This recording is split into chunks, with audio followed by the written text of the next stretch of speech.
Dans le paisible village de Montlune, tout le monde se connaissait. Les gens y vivaient en communauté, entre petits boulots, fêtes traditionnelles et veillées autour du feu. S'il te plaît, t'aime et abonne-toi avant de continuer.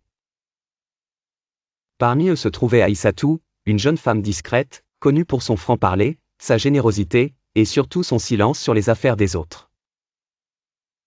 Et puis, il y avait Myriam, belle, souriante, toujours présente aux grands événements, amicale avec tout le monde, et experte dans l'art d'écouter, et de colporter.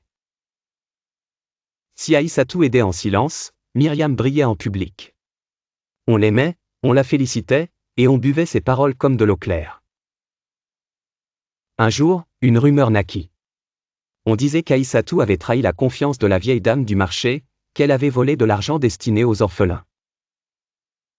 Personne ne savait d'où venait cette rumeur, mais elle se propagea comme une traînée de poudre. Les regards changèrent. Les sourires disparurent. Myriam, elle, jouait la confidente, « Je suis choquée, mais je ne veux pas juger. Peut-être qu'elle traverse une période difficile. » En réalité, c'était elle qui avait planté la graine de la rumeur, doucement, subtilement, par jalousie, parce que le maire avait proposé à Aïssatou de gérer le futur centre communautaire. Aïssatou, blessée mais digne, ne chercha pas à se justifier. Elle continua de vivre, de faire le bien dans l'ombre, même si le cœur n'y était plus. Quelques mois plus tard, la vieille dame du marché tomba malade.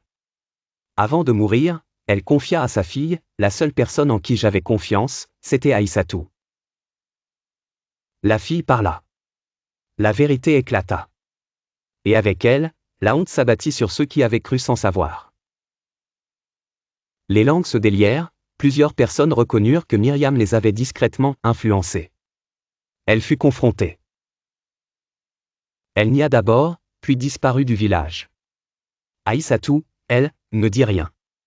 Quand on lui proposa à nouveau de gérer le centre communautaire, elle accepta, humblement. Mais quelque chose avait changé en elle. Elle ne faisait plus confiance aussi vite. Elle avait compris que le mal ne vient pas toujours de ceux qui crient fort. Moralité, ne te fie pas aux rumeurs. Cherche à connaître les faits avant de juger. Car la vérité, tôt ou tard, fait taire le bruit. Et celui qui répand la rumeur peut un jour se retrouver seul face à son propre venin. J'espère que tu t'es abonné.